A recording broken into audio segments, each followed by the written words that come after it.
जय भीम दोस्तों आइए एक बार फिर से आप सभी लोगों का हमारे YouTube चैनल पर हार्दिक स्वागत है। दोस्तों आज वीडियो आने में थोड़ा सा विलम्ब हो गया है क्योंकि आज मैं अपना जो वीडियो रिकॉर्ड करने का स्थल था उसे तैयार कर रहा था, वो सेटअप बना रहा था। लगभग सेटअप कंप्लीट भी है, बस लाइट की अभी यहाँ पे बहुत ज़्यादा कमी है। इसकी भी पूर्ति हम 1-2 दिन में कर लेंगे, लेकिन फिर भी थोड़ी लाइट में ही हम अपनी चर्चा को कंटिन्यू रखेंगे। दोस्तों 2024 का लोकसभा चुनाव सर पे आ चुका है। कब लोकसभा चुनाव की डेट फिक्स कर दी जाए ये कोई नहीं जानता है। साथियों, हम और आप बहुजन समाज के समर्थक हैं। बहुजन समाज के साथ साथ इस देश में जो बहुजन दल सक्रिय हैं, जो बहुजनों की राजनीति करते हैं, हम लोग हमेशा उनकी बातें करते हैं। दोस्तों अभी तक मैंने बहुत सी वीडियोस बनाई और उनमें मैंने आपको बताया कि बीएसपी कितनी बड़ी शक्ति है और बीएसपी किस तरीके से फिर से सत्ता में वापसी कर सकती है। लेकिन जो आज का हमारा वीडियो है वो इन सब मुद्दों से बहुत हटकर है। दोस्तों अगर आप हमारे चैनल पर आए हैं तो कृपया वीडियो को पूरा देख कर जाना, मामला आपको तभी सही से समझ में आएगा।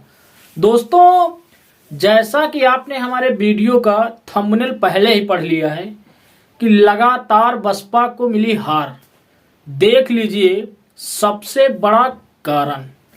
साथियों आपको बताता चलूं, हमारे लोग बसपा के बारे में तरह तरह के विश्लेषण कर रहे हैं। बसपा अच्छा प्रदर्शन नहीं कर पा रही है, इसके लिए लोग उनकी लीडरशिप पर बराबर आरोप भी लगा रहे हैं। लेकिन मैं आपको यह बताता चलूं, इस देश में बसपा की हार का असली कारण कोई नहीं बता रहा है, और अगर कुछ लोग इसका कारण दे भी रहे हैं तो वो ईवीएम को। दोस्तों मैं आपको बताता चलूं कि बसपा की हार का, या यूं कहें इस देश में किसी भी बहुजन दल की हार का सबसे बड़ा कारण ईवीएम नहीं है। ये तो एक साजिश है कि इस देश में कुछ लोगों ने बहुजन समाज के लोगों को इस मुद्दे में उलझाकर रखा है कि सारा मामला ईवीएम से सेट होता है, इसीलिए बीजेपी केंद्र में आती है ताकि आप अपनी हार की मूलों तक ना पहुंच पाएं। आपकी हार की असली वजह क्या है आप इसका पता ना लगा पाएं। दोस्तों इस देश में जो लोग ईवीएम के खिलाफ सुप्रीम कोर्ट से निकलकर प्रदर्शन कर रहे हैं, उनकी जुबान पर एक ही नाम आता है, अगर बीजेपी केंद्र से हटे तो वहां पे जाके कांग्रेस विराजमान हो। किसी की ऐसी इच्छा नहीं है कि बीजेपी और कांग्रेस के अलावा इस देश का कोई तीसरा बहुजन दल निकल कर आए और इस देश की सत्ता पर बैठे। तो हमें और आपको समझना है सबसे पहले कि हमारी जो मेन समस्या है वो क्या है, क्योंकि जब तक आप अपनी समस्या को नहीं जान पाओगे तब तक आप अपना सही से इलाज नहीं कर पाओगे। दोस्तों ये वीडियो बनाने का हमारा उद्देश्य ये नहीं है कि ईवीएम से धांधली नहीं होती है। ईवीएम से धांधली होती है लेकिन मौके पर नहीं होती है। ईवीएम का एक्सचेंज किया जाता है और शायद इसीलिए इस देश में 19 लाख ईवीएम गायब हैं। पूछने पर भी इस देश की सरकार, चुनाव आयोग और सुप्रीम कोर्ट इसका कोई जवाब नहीं देता है। दोस्तों बहुजनों की हार का और इस देश में मनुवादियों की जीत का एक मुद्दा ईवीएम है, लेकिन इसके अतिरिक्त भी हमारे देश के अंदर कुछ ऐसे मुद्दे हैं जिन पर प्रकाश डालना बहुत ही ज्यादा आवश्यक हो जाता है। दोस्तों जैसा कि आप सभी जानते हैं कि जब जब भी कोई व्यक्ति शासन और सत्ता में आता है तो वो कुछ चीजों की अनदेखी कर जाता है। हमारे बहुजन समाज के नेताओं ने भी कुछ अनदेखियां की। दोस्तों, जब भी कोई व्यक्ति शासन और सत्ता में आता है तो वो सबसे पहले अपने समाज को मजबूत करता है, क्योंकि बुरे वक्त में उसका समाज ही उसके साथ खड़ा होता है। लेकिन हुआ क्या, आपने देखा कि जब बसपा शासन में थी तो दलित समाज के ज्यादा लोगों को, मैं ये नहीं कहता हूं कि किसी को भी नहीं, लेकिन ज्यादा लोगों को शासन और सत्ता में वरीयता नहीं दी गई। अन्य समाज के हम सीधा सीधा प्रहार कर रहे हैं इस बात पर कि सवर्ण समाज के लोगों को इन लोगों ने ज्यादा वर्चस्व दिया। आपने देखा, ज्यों ही शासन और सत्ता से बसपा बेदखल हुई, या आप कोई भी बहुजन दल ले लीजिए, चाहे वो समाजवादी पार्टी ही हो, जब ये लोग सरकार में रहे, ये लोग उस समाज को भूल गए जो इनका कोर वोटर था। और इन लोगों ने सबसे ज्यादा वरीयता जो दी वो इस देश में सवर्ण नेताओं को दी, जिसका नतीजा सरकार गिरते ही सारे सवर्ण नेता इन बहुजन दलों को छोड़कर बीजेपी में जा कूदे। और इसका जो सबसे बड़ा अंजाम हुआ इन बहुजन दलों के लिए कि ये सवर्ण नेताओं को तो रोक नहीं पाए जिनकी इन्होंने शासन और सत्ता के दौरान खातिरदारी की। जो इनका कोर वोटर था उसकी ओर ध्यान न देकर इन्होंने अपने कोर वोट पर भी सेंधमारी करवा ली। आप देख लीजिए, उत्तर प्रदेश में दो बड़े राजनीतिक दल हैं जो आज विपक्ष में हैं। एक तो समाजवादी पार्टी, दूसरी बहुजन समाज पार्टी।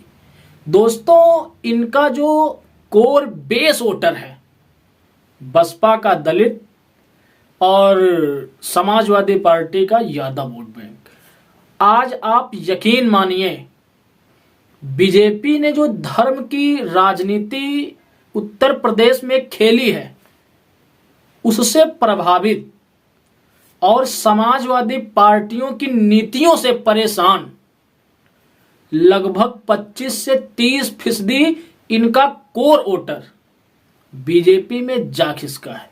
और अगर हम बात बसपा की करें तो बसपा का कोर वोटर दलित है। दोस्तों, आप बसपा की स्थिति को तो देख ही लिए थे 2022 के विधानसभा चुनाव में, मात्र 13% वोट आया है, जबकि उत्तर प्रदेश में 21% आबादी है दलितों की। अब दलितों का ही पूरा वोट इनको नहीं मिल पाया। दोस्तों, जो 12.88% वोट मिला था बसपा को, ये सिर्फ और सिर्फ दलितों का ही वोट नहीं है। इनमें कम से कम 2-2.5-3% वोट अन्य समाजों का भी है। तो तुम्हारी हार का सबसे बड़ा कारण यही है कि तुम शासन और सत्ता में रहते हुए अपने समाजों की कहीं ना कहीं अनदेखी किए हैं, जिस वजह से तुम्हारा जो कोर वोटर था वो भी तुमसे दूर हो गया। आज दोस्तों, अगर फिर से इस देश के बहुजन दल शासन और सत्ता में वापसी करना चाहते हैं तो उन्हें ऐसी रणनीतियां बनानी होंगी ताकि उनका जो आधार वोटर है, जो बेस वोटर है, वो उनकी ओर आ जाए। अगर ऐसा नहीं हुआ तो आप मान के चलिए 2024 का जो सपना बहुजन दल इस देश में देख रहे हैं वो पूरा नहीं होगा। दोस्तों, एक कारण ये भी है बहुजन दलों की हार का कि बीजेपी ने सपा और बसपा के बारे में उत्तर प्रदेश में ऐसी खबरें फैला दी जो लोगों को सच लगने लगी। और वो खबरें थी कि जो सपा है वो यादवों की पार्टी है, वो जब शासन और सत्ता में आती है तो यादवों के लिए काम करती है, यादवों का दबदबा हो जाता है। और बसपा के बारे में इन्होंने खबर फैलाई कि जो बसपा है वो जाटों और चमारों की पार्टी है। जब बसपा शासन और सत्ता में होती है तो जाटों और चमार दोनों, हालांकि एक ही जाति के लोग हैं, लेकिन विभिन्न विभिन्न क्षेत्रों में इनको इन दो नामों से जाना जाता है। तो बीजेपी ने बसपा के लिए अफवाह उड़ाई कि जब बसपा शासन और सत्ता में होती है तो चमारों की सरकार चलने लगती है।